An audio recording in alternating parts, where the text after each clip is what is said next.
لوگ ہیں اللہ والے. نبی پاک فرماتے ہیں قرآن پڑھنے والے کہ یہی لوگ اللہ والے اور خواص میں شامل ہیں، خاص لوگوں میں شامل ہیں، اللہ والے ہیں جو قرآن پڑھنے والے ہیں. اب سوچو کہ ہم قرآن کتنا پڑھتے ہیں. اب چند صورتوں کی فضیلت بھی سن. بندہ کہ یار پورا قرآن پڑھنے میں تو ٹائم لگے گا، پورا ہی پڑھنا ہے، لیکن جب موقع ملے تو میں کچھ آپ کو خاص صورتیں بتا دے جس کی برکتیں سنتے جاؤ. پیارے آقا علیہ الصلوۃ والسلام فرماتے ہیں اپنے کو قبرستان مت بناؤ، بے شک جس گھر میں سورہ بقرہ پڑھی جاتی ہے شیطان اس گھر سے بھاگ جاتا ہے. جب موقع 2.5 پارے ہیں، 2.25 پارے ہیں، اگر صحیح پڑھنا ہے تو 1 گھنٹے میں ہو جاتی ہے سورہ بقرہ. 1 گھنٹہ نہیں ہے، شیطان بھاگ جائے، برکتیں آ جائیں گی نا.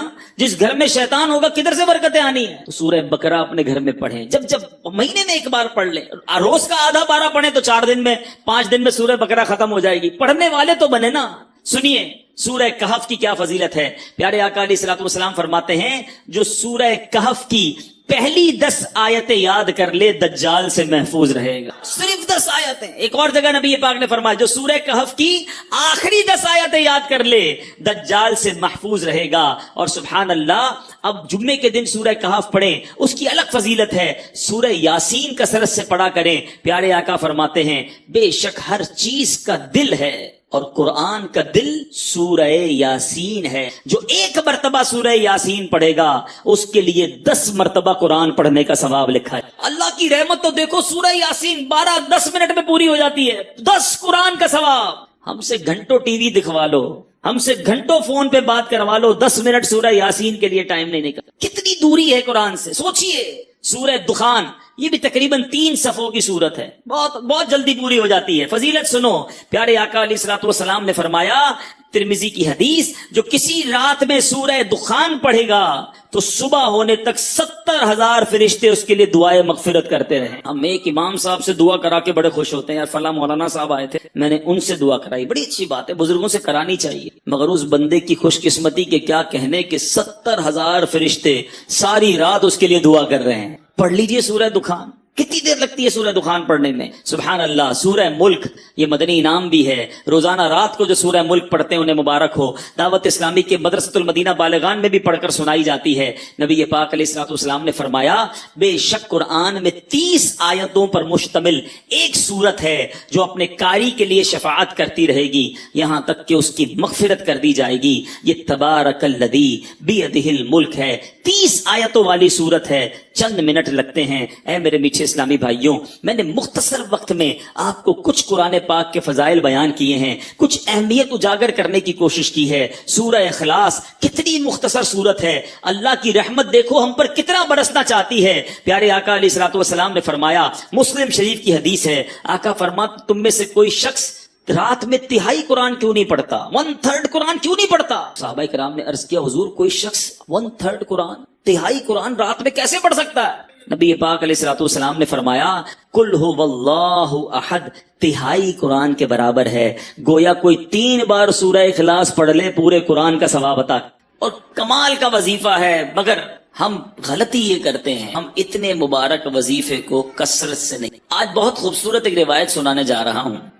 نبی پاک علیہ الصلوۃ والسلام کے بعض صحابہ نے فرمایا کہ جس مجلس میں، جس محفل میں، جس اجتماع میں سرور کائنات صلی اللہ تعالی علیہ وسلم پر درود پاک پڑھا جاتا ہے اس مجلس سے ایک نہایت پاکیزہ خوشبو مہکتی. ہم نارملی خوشبو لگاتے وقت کیا پلان کرتے ہیں کہ ایسی خوشبو ہو کہ تھوڑا دور تک جائے. عطر والے کو کہتے ہیں نا یار ذرا لانگ لاسٹنگ دینا، ایسا عطر پرفیوم دینا جو دیر تک رہے اور دور تک مہکے. آؤ میں بتاتا ہوں درود پڑھنے والوں، جب تم درود پڑھتے ہو تو خوشبو کدھر تک جاتی؟ صحابہ کہتے ہیں جب کسی مجلس میں، کسی محفل میں درود پڑھا جاتا ہے تو اس درود کی مہک آسمانوں تک جاتی ہے اور وہاں اللہ کے فرشتے اس خوشبو کو جب محسوس کرتے ہیں تو کہتے ہیں زمین پر کسی مجلس میں ہو نہ ہو کہیں آقا کے دیوانے جمع ہو کر نبی پاک پر درود و سلام کا نذرانہ پیش کر رہے ہیں. یعنی یہاں ہم درود پڑھیں وہاں فرشتوں کو پتہ چل جاتا ہے کہ کہیں درود پڑھا جا رہا ہے جس کی یہ مہک ہے، اس کی یہ خوشبو ہے جو آسمانوں تک پہنچ رہی ہے. اللہ اکبر. نبی پاک علیہ الصلوۃ والسلام ایسے ان کا ذکر اتنا مہکا.